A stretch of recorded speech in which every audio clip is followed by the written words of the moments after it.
क्या समस्या आ रही है? समस्या ये है सर कि हम लोग बहुत सालों से, लगभग मेरा तो 9 साल होने वाला है, और इसके साथ में एक उम्र का जो समय होता है वो भी हाँ, पार लोगों उसमें को तो करने फिर वाला है, मरीज को मैक्सिमम हँसा लोगों का। हँसा के तो बैंडेज इसके कर बीच में ही बहुत सारी कंपनियों द्वारा टर्मिनेशन का जो है 31 अगस्त तक का समय दिया गया है कि आप तब तक ही बने रहिए इसके बाद।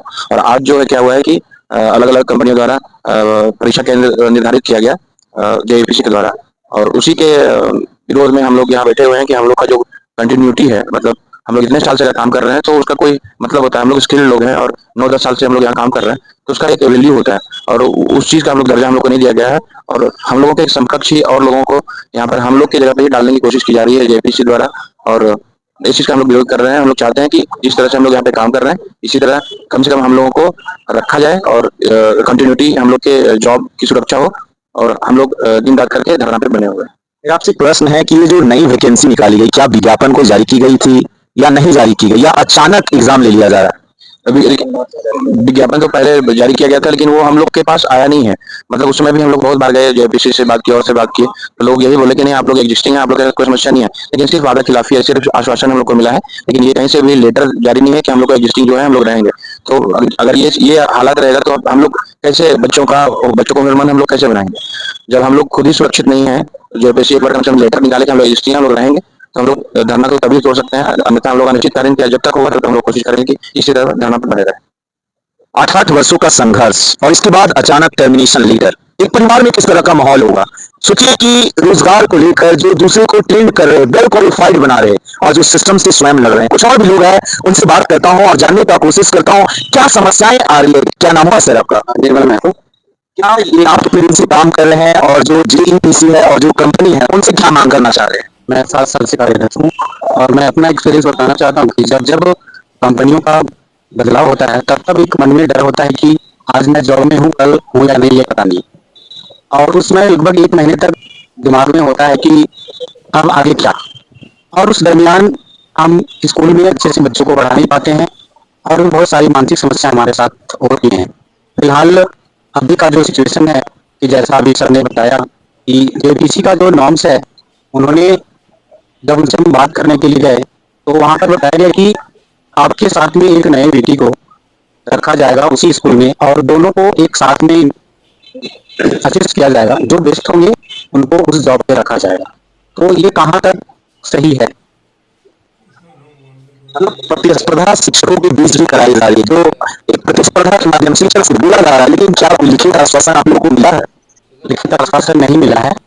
और जब हम 22 तारीख को जब गए थे जेपीसी में बात करने के लिए, तो हमारे साथ वार्ता करने के लिए उन्होंने समय लिया था 4 दिन का, और जो कि उससे पहले ही कुछ कंपनियों ने अपना इंटरव्यू आज रखा था, जो कि वहां पर हमने हमारा विरोध के कारण उसको रोका गया।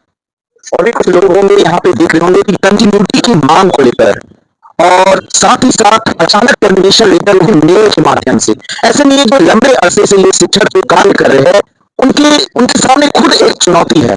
आइए जानते हैं, क्या नाम हुआ सर आपका? शशि कुमार सिंह। क्या आज एग्जाम आप लोग एग्जाम सेंटर पे पहुंचे तो क्या किसी भी प्रकार की धांधली को देखे, या क्या ऐसे कोई अन्य साक्ष्य जो आप लोग देखे जो आप साझा करना चाहते हैं? कुछ नए बेटी से हम लोग कुछ नए कैंडिडेट से हम लोग बात की है। उनसे पूछा गया कि आप लोग एग्जाम देने आए, तो बोले जैसे हम लोग एग्जाम देने आए हैं। तो उनसे बात किया, पूछा गया कि किस ट्रेड में है, तो टूरिज्म में शुरू, तो हम लोग टूरिज्म जो किया है क्या, तो लोग नहीं बताना चाहिए। जो क्वालिफिकेशन है उस क्वालिफिकेशन वो लोग बी ए करके एग्जाम देने आए हैं।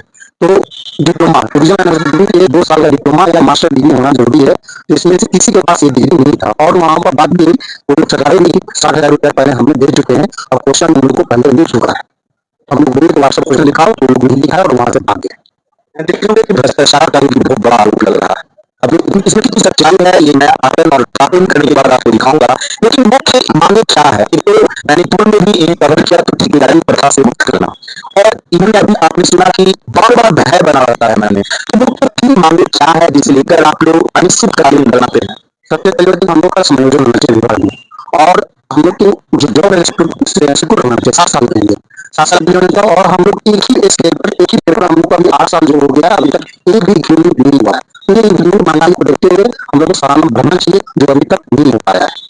और ये जो टर्मिनेशन का दर्ज विभाग रहता है कंपनी के द्वारा, जो भी आप लोगों को इतनी सस्ती बात कर भी कर दिया जा रहा है, ऐसे में जो कंटिन्यूटी है क्या सिस्टम यूपीएससी सरकार शिक्षा मंत्री इसके लिए आप लोगों की क्या पहल की जाए कि आप लोगों को एक विशेष प्रकार का अलग से आप लोगों को विशेष प्रकार का दर्जा मिलेगा एग्जाम भी हो तो एक विशेष प्रकार का वरीयता मिले जिससे जो सामान्य प्रजाति है उनसे आप लोगों के साथ अलग ट्रीटमेंट हो। हम लोग सर एग्जाम देने से पीछे नहीं है, लेकिन सबसे पहले कोई भी एग्जाम अगर विभाग लेता है तो उसके पहले मंदिर बनाए तो हम लोग एग्जाम देंगे, तो उस एग्जाम में जो भी परीक्षाएं हम लोग बैठेंगे पास करेंगे उनको परीक्षा का आधार अपने ही मिल जाएगा और जो नए बिक जाएंगे जो नए कैंडिडेट आएंगे वो परीक्षा का आधार पर उनको भी लगाएंगे, लेकिन सबसे पहले हम लोग सीनियर के आधार पर कराएंगे। तो हम लोग कभी भी एग्जाम देने से नहीं पीछे रहते हैं, आप एग्जाम लीजिए जरूर लीजिए हमसे, लेकिन आप पहले एग्जाम भी बनाए उसके बाद हम लोग शेड्यूल देंगे। लेकिन शिक्षक एग्जाम से नहीं कर रहे, शिक्षक की मांग है कि फेयर तरीका से एग्जाम हो और क्रिएटिविटी की मांग है इतने लंबे अरसे के बाद भी अगर इन्हें अचानक 1000 दिया जाता है तो इन पर क्या बीतेगी। ये भी अपने आप में विचारणीय प्रश्न है, चिंतनीय प्रश्न है जो शिक्षक जो छात्र को अपने आप में एक अलग भूमिका दे और भी जो है उनसे भी बात करता हूँ और कोशिश करता हूँ जानने का देखने में यहाँ पे अपने दिखाने का कोशिश कर रहा हूँ सेम वोकेशनल टीचर क्योंकि आज मैं आ रहा था जस्टिस इससे हमारे भूल रहे थे क्या मैं एक ऐसी समाज की ओर जा रहा हूँ अपने आप में विचारणीय प्रश्न है जो शिक्षक जो समाज का आईना है दर्पण है वो फिर वो डर का माहौल में है उनके अंदर एक रोजगार का भय है तो अपने आप में बोल रहा प्रश्न क्या नाम हुआ सर आपका सुमित कुमार कितने दिन से आप ऐसे शिक्षक काम कर रहे हो 2016 से किन किन मामलों को लेकर आज आप लोग अनिश्चितकालीन करने पर है। और सर एक जो आपने पहले भी कवर किया है हमारा कि जो एक मांग है हमारे सुरक्षा को लेकर पहली तो वो है कि हमारी जो सुरक्षा हो और जैसा कि आज हुआ है रेफरेंडम जो है अचानक से एक मेल के माध्यम से सूचित किया जाता है कि आपका एग्जाम है और एग्जाम लिया जा रहा है जबकि बात करने के बाद हमें आश्वासन दिया गया कि हम लोग बात कर रहे हैं अधिकारी से बात करने के बाद जो है सूचित किया जाएगा और बाकी कभी हुई भी नहीं है और उसके बाद जो है अचानक से ये एग्जाम लिया जा रहा है तो थोड़ा सा मन में भय रहता है मिला जाता है कि 30 के बाद आप जब में नहीं रहेंगे या फिर अगर आपको जब में बंद रहना है तो दोबारा से एग्जाम में आपको नए जो कैंडिडेट होंगे उन्हीं की तरह जो है आप लोग को भी एग्जाम में शामिल होंगे और फिर दूसरे बार कंपटीशन फेस करके जो है आना होगा। तो बहुत सारे हमारे जो साथी हैं सबों का कहना ये है कि एक ही पद के लिए आदमी कितनी बार एग्जाम दे, एक बार जब पहले इंटरव्यू और फिर जो है सो एग्जाम हो चुका है बार बार एक ही पद के लिए ये ऐसा कहीं भी नहीं है किसी भी विभाग में कि एक ही पद पे बने रहने के लिए लोग बार बार एग्जाम दे और एग्जाम लिया भी जा रहा है और इसमें किसी भी तरह का जो है हमें कुछ रियायत नहीं है जिसकी वजह से हम लोग यहाँ धरना बैठे हुए हैं और बार बार अपनी बातों को विभाग तक और सरकार तक पहुँचाने की कोशिश कर रहे हैं। तरीके से शिक्षा विभाग तक अपनी बातों को पहुंचाने की कोशिश कर रहे हैं। इनकी मात्र मुख्य मांगे 3 है, इन्हें टर्मिनेट ना किया जाए, इनकी जो सर्विस है उन्हें कंटिन्यू किया जाए और जो समायोजन की मांग को लेकर पिछड़ाई प्रथा को लेकर समाप्त करने की बात को लेकर ये लोग लंबे दिनों से सरकार और सिस्टम से संघर्ष करे। कुछ और भी लोग हैं उनसे भी बात करते देते होंगे। यहाँ पे है झारखंड सरकार होश में आओ सेव वोकेशनल टीचर्स देखो उनके चेहरे पर क्या उदासी है। एक लंबे अरसे के बाद यदि अचानक इस तरह का मेल आता है कि आपको हटा दिया जाएगा। क्या नाम हुआ सर आपका? चंद्रशेखर महतो। इतना निराशा आंखों में आंसू और दर्द है, क्या सिस्टम और सरकार इतना लापरवाह और बेपरवाह हो चुकी है कि एक शिक्षक के दर्द को नहीं समझ रही।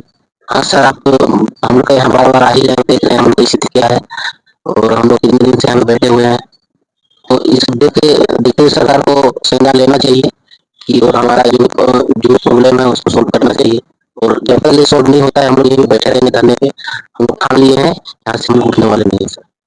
और भी कुछ लोग हैं उनसे भी जानने का कोशिश करता हूँ। क्या नाम है सर आपका? मेरा नाम विक्रम कुमार माथुर है। आज बहुत से लोगों से मैंने बात किया तो धांधली का भी आरोप लगा रहे और अचानक परीक्षा की बात कर रहे हैं। तो ऐसे में क्या परीक्षा देने के लिए तो पूरे जो शिक्षक वो भी तैयार है लेकिन फेयर तरीका से एग्जाम होना ये भी और कंटिन्यूटी ये 2 बड़ी चुनौती है। क्या कोई पदाधिकारियों से आपकी बात हो पाई, जिन किसी कोई पदाधिकारी से बात हो पाई या कोई आश्वासन मिल पाया अभी तक? सर पिछले शुक्रवार को हम लोगों ने JPC का घेराव किया था, उसमें हमने अधिकारियों से बात की वार्तालाप में उन्होंने हमें आश्वासन दिया कि 4 दिनों का वक्त मांगा हमसे और कहा कि 4 दिनों के अंतर्गत हम लोग जो है जितने भी पुराने व्यवस्थित प्रशिक्षक हैं उनको हम लोग उनके बारे में हम लोग सोचेंगे। अब जैसे ही हम लोग 7-8 बजे के करीब तक हम लोगों ने वार्ता की और वहां से ठीक आने के बाद क्या होता है कि रीशेड्यूल कर दिया एग्जाम का तुरंत ही एक मेल दे दिया जाता है नए पुराने सभी को कि आपका एग्जाम आने वाले 24 घंटे के अंतर्गत कराई जाएगी, जिसका आज जो सेंटर रखा गया एग्जाम को रांची का जिला स्कूल और दूसरा आपका बालकृष्ण स्कूल पर रखा गया था, जिसका हमने एग्जाम पे विरोध भी किया और जो है एग्जाम को कैंसिल भी कराया। उसमें हमने देखा कि एग्जाम के अनुरूप काफी ही धांधली हो रही, बहुत सारे ऐसे जो आए हुए थे जो बिल्कुल ही स्किल्ड नहीं थे, उन सबों का सबूत भी हमने रखा हुआ है उन्हें व्यावसायिक शिक्षा क्या होता है, व्हाट इज वोकेशनल एजुकेशन, वो भी तक उन्हें पता नहीं है। अपने सब्जेक्ट का रिलेटेड नॉलेज भी उन्हें पता नहीं है। तो बताइए, जब वो इतने अनस्किल्ड हैं और हम सारे इतने स्किल्ड हैं, हम इतने सालों से कार्यरत हैं, काम कर रहे हैं, तो उनको क्या जरूरी है? तो सारा सारा अपने घर कलबाजारी चल रहा है। फिर हमें निकाल दिया जा रहा है, हमारे सीट के लिए 2 लोगों को भेजा जा रहा है फाइट करने के लिए, फिर पूरी तरह से कालाबाजारी चल रहा है। हमारे दर्द को वो लोग क्यों नहीं समझ पा रहे? दिमाग से हमेशा जानना चाहते हैं। आप लोग हमेशा कहते हैं कि शिक्षा दुनिया का सबसे बड़ा हथियार जो है वो शिक्षा है। क्या हम लोग इसी दिन देखने के लिए यहाँ शिक्षित हुए थे, बैठे हुए हैं? क्या शिक्षा पर ही आपने आघात किया है? आज जब नया शिक्षा नीति जो बनी है, उसके व्यावसायिक शिक्षा का जो पठन पाठन है उसे लागू किया गया था, आप इसे क्यों नहीं लागू कर रहे हैं? और अगर ठेका प्रथा पर अगर सवाल करें, तो ये संविधान पर भी कहीं नहीं लिखा गया है कि अगर ठीक है, आप संविधान के अनुरूप जाते हैं, अगर राज्य सरकार या केंद्र सरकार किसी भी परियोजना को पारित करती है और वो परियोजना अगर लंबे अरसे तक चलती है, फिलहाल तो वो 190 से लेकर 240 दिनों तक करती है, वो कि 240 दिनों तक आप इसे जो है एक ठेका प्रथा के थ्रू चला सकते हैं, जिस कॉन्ट्रैक्ट के थ्रू। अगर इसके बाद भी अगर वो जो परियोजना है वो चलती है लंबे अरसे तक, तो जितने भी वहाँ कार्यरत है उससे सरकार का समायोजन करने की बात होती है। यही सवाल जो है हमने अभी देखा हाल फिलहाल में उत्तर प्रदेश की विधानसभा में भी उठाया गया था, बिहार में भी उठाया गया था। तो हमारे झारखंड राज्य में ऐसा कालाबाजारी क्यों चल रहा है? मतलब मुख्य मांगे हैं कि जो आप लोग पहले से कार्यरत शिक्षक हैं उनको नियोजन किया जाए, अगर एग्जाम भी लिया जा रहा है तो उस वरीयता दी जाए, और साथ ही साथ जो ठेकेदारी प्रथा है उसे समाप्त किया जाए और आपके भविष्य के साथ खेला नहीं जाए। जी हाँ सर, बिल्कुल है कि आज हम हमारे भविष्य ही जो है पूरा का पूरा अंधकार में, हम इतने सालों से जॉब कर रहे हैं, अपना गोल्डन टाइम जो है जो इस पे दे दिया है। जब भी हम लोग विभाग से बात करते हैं या कोई कंपनी के एचआर से बात करते हैं, तो वो लोग डायरेक्ट कहता है अगर आपने लगता है तो आप नौकरी छोड़ के चले जाइए। यही बात हम आपने शुरुआत में ही बोल देते हैं कि अगर ऐसा ऐसा हम लोग का होता है, हम लोग नौकरी नहीं करने आते हैं। आप हमें 4 साल 5 साल से बोल करके रख रहे हैं कि नहीं आप लोग के साथ अच्छा होगा, वोकेशनल बहुत अच्छा चीज है, बच्चों को हमें शिक्षा नहीं दीजिए, इसीलिए हम लोग यहाँ पर पूरे मिले हुए हैं। आप तुरंत तत्काल में एग्जाम ले लीजिएगा, तुरंत तत्काल में हमें हटा दीजिएगा, कहाँ जाएंगे हम लोग? ऐसा नियम कहाँ बनता है? ये तो पूरा का पूरा फ्रॉड और स्कैम है। तो मैंने पहले ही बताया, हमारे पास प्रूफ है। आज जितने भी एग्जाम देने आए थे वो सभी के सभी पैसे दे करके आए थे, क्वेश्चन पेपर लीक करा के आए थे। तो ये सब तो चल ही नहीं रहा। अगर हमारा अस्तित्व ही खत्म रहेगा तो हम कैसे आगे जॉब कर पाएंगे, कैसे अपना परिवार चला पाएंगे? आप बताइए। देखिए, एक परिवार का संकट, दूसरी ओर भ्रष्टाचार, तीसरी ओर एक जो युवा अवस्था का गोल्डन टाइम पीरियड जिन्होंने इन्होंने जो अपने वोकेशनल टीचर के रूप में दिया, इसके बावजूद रोड पे, मैं 3 शब्दों का प्रयोग कर रहा हूँ, रोड पे अपने हक और अधिकार के लिए लोकतांत्रिक तरीके से मांग कर रहे हैं, फिर भी जेईपीसी और सिस्टम इनके साथ कह रही है कि यदि आप योग्य है तो आप नौकरी छोड़ के चले जाए। क्या अपना युवा अवस्था इन्होंने जो बच्चों को दिया उन पर विचार और विमर्श करने की जरूरत नहीं? कुछ और भी लोग होंगे, मैं उनसे भी बात करूंगा, देख लेंगे। व्यवसायिक शिक्षा को ठेका प्रथा से मुक्त करना, समान काम का समान वेतन देना। मैं आपको दिखा रहा हूं कितनी निराशा है। रोजगार आज देश के सामने अपने आप में बहुत बड़ी चुनौती है, और ऐसे में शिक्षक अगर वो संघर्ष कर रहे हैं तो ये भी सिस्टम और सरकार को विचार करने की जरूरत है। क्या नाम हुआ सर आपका? मेरा नाम पंकज कुमार है। कितने दिन से आप एज ए वोकेशनल टीचर कार्य कर रहे हैं? हम लोग 7-8 साल से बने हुए हैं और लगातार बच्चों को स्किल करने का, रोजगार से जोड़ने का मोदी सरकार का सपना को पूरा कर रहे हैं। पर हम लोग को इच्छा को ही नहीं पूछा जाता कि क्या है। मैं क्या बताऊं अपनी इच्छा को। हम लोग ये शिक्षा वोकेशनल जो है, हम लोग सारे कनेक्ट करते हैं गाँवों से, और बहुत सारे ऐसे एरियाज हैं जहाँ से हम लोग बच्चों को जोड़ के स्किल्स डेवलपमेंट करते हैं, उन लोग को रोजगार उत्पन्न करते हैं। लेकिन क्या हम लोग को यदि बच्चा एक सवाल कर दे कि क्या सर आपका शिक्षा परमानेंट है, नौकरी परमानेंट है, तो क्या हम उनको जवाब दें? एक शिक्षक होने के नाते हम झूठ नहीं बोल सकते हैं। क्या मैं बताऊं, वोकेशनल शिक्षा का हमसे ही नहीं पूछा हमारी इच्छा का। हमने पढ़ाते हैं कक्षा हमने पढ़ाते कक्षा 9 से 12th कक्षा को, हमसे ही नहीं पूछा गया हमारी इच्छा को। हमने रखा एक बुनियादी शिक्षा ताकि बच्चों को रोजगार मिल सके मोदी सरकार से मिल करके, लेकिन हम लोग को राज्य से निराशा मिला है। क्या हम इस तरह से चले?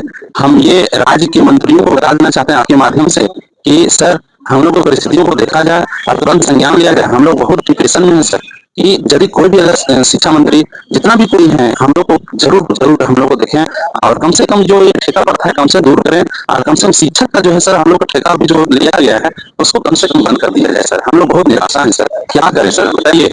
हम सभी मंत्रियों को चैलेंज करते हैं कि हम लोग को आइए देखिए कि क्या हम लोग नहीं लगाए हैं बच्चों को रोजगार में, क्या मोदी सरकार को फैसले को नहीं ये इम्प्लीमेंट किए हैं, क्या हम रोजगार में नहीं किए हैं, क्या हमारा ही रोजगार में रहेगा तो बच्चा क्या करेगा? आप ये सवाल करेगा सर, आपका रोजगार ही नहीं है तो आप दूसरों को रोजगार में कैसे लगा सकते हैं सर? तो हम लोग क्या करें सर, हम लोग मजबूर हैं। हम लोग को ये जरूर संज्ञान लिया जाए सर। क्या हम लोग, क्या मैं बोलूं और क्या मैं छुपाऊं? हम लोग इज्जत प्रतिष्ठा भी दांव में लगा हुआ है सर। क्या ये जितने भी झारखंड के मंत्री हैं, आप लोग के दो मंथ के बाद हम लोग को दोबारा आना होगा सर, हम लोग भी आपको सपोर्ट करेंगे। यही सपोर्ट के साथ हेमंत बोले चाहो कि हमने जो ये से रोजगार से जुड़े काम करो यार, शिक्षा बचपन के रही है तो का हमने तो रोजगार ना मिलता हेमंत। अरे हमने से हटा देंगे तो का होतो तोर हमने तोरा सपोर्ट करके मंत्री बने लियो, मुख्यमंत्री बने लियो। और सब जितना भी है मंत्री सब एक लड़के करिए कि ना कि हमने के लोकल आदमी के हमने के मंत्री बनने चाहिए, लेकिन कहाँ बन रहे और बन रहे तो हमने कहाँ देखो है। यही कारण से हम लोग यहाँ शिक्षा पर धरना पर बैठे हुए हैं। आप थोड़ा सा संज्ञान लीजिए और संज्ञान लीजिए और हम लोग को उद्धार कर दीजिए, हम भी आपका उद्धार कर देंगे। जब राम समुद्र पार कर रहा था तो केवट से पूछा कि हमको उतराई हम कुछ नहीं लेंगे, उतराई हम कुछ लेंगे, हमको ये भवसागर से पार करा दीजिए, हम उस भवसागर से पास करा देंगे। तो हम यही कहेंगे हेमंत कि अगर भवसागर से पास करे खतरा तो हमने पर ध्यान दे और हमने एकदम छोटा मोटा वर्कर ही है, हमने एकदम रोजगार से बचा कहे तो रोजगार ना डले हैं। अच्छा तमाम झारखंड के मंत्री से नहीं कहा कि हमने के रोजगार ना डली है तो कम से कम जे हमने की नौकरी 15,000 के है तो बचवे की कोशिश करें। हम आपके माध्यम चैनल के माध्यम से बताना चाहते हैं सर। देख रहे होंगे यहाँ पे सिस्टम और सरकार से एक ही मांग है कि रोजगार को सेव किया जाए और इन्होंने अपनी दर्द को बयां किया। मैं सिस्टम और सरकार ऐसी कोई बात नहीं, स्किल ना तो राज्य के लिए होती है ना तो केंद्र के लिए। स्किल क्या कि केंद्र और राज्य की लड़ाई में ये वोकेशनल टीचर कहो ना कहो अपने भविष्य को ना खो दे। इस पर सिस्टम और सरकार को विचार करने की जरूरत है। मुख्यमंत्री को स्वतः संज्ञान लेना चाहिए। यदि इस वीडियो को देखे तो ये जो वोकेशनल टीचर की जो दर्द है उन्हें समझे और इनकी जो मांगे हैं उन पे एक सकारात्मक पहल करते हुए इनके भविष्य को कहीं ना कहीं एक सही जगह दिया जाए ताकि इनके मन में किसी भी प्रकार का भय ना हो। और बच्चे जब इनसे पूछे कि क्या शिक्षक अपने टीचर से जब ये प्रश्न रखे कि क्या आप स्वयं सुरक्षित है, स्वयं अपने रोजगार को लेकर अपने मन में डर और भय नहीं है, और ऐसा इनके मन में ना हो और बच्चों के सामने एक आत्मविश्वास हो। इसलिए स्वतः मुख्यमंत्री, शिक्षा मंत्री और जेईपीसी के आला अधिकारियों से मेरा आग्रह है कि इनसे वार्ता करके एक बीच का रास्ता निकाला जाए और इनकी जो मांगे हैं उन पर सकारात्मक पहल की जाए। बहुत बहुत धन्यवाद। वंदे मातरम। इस समय आप देख रहे थे जनमानस की आवाज।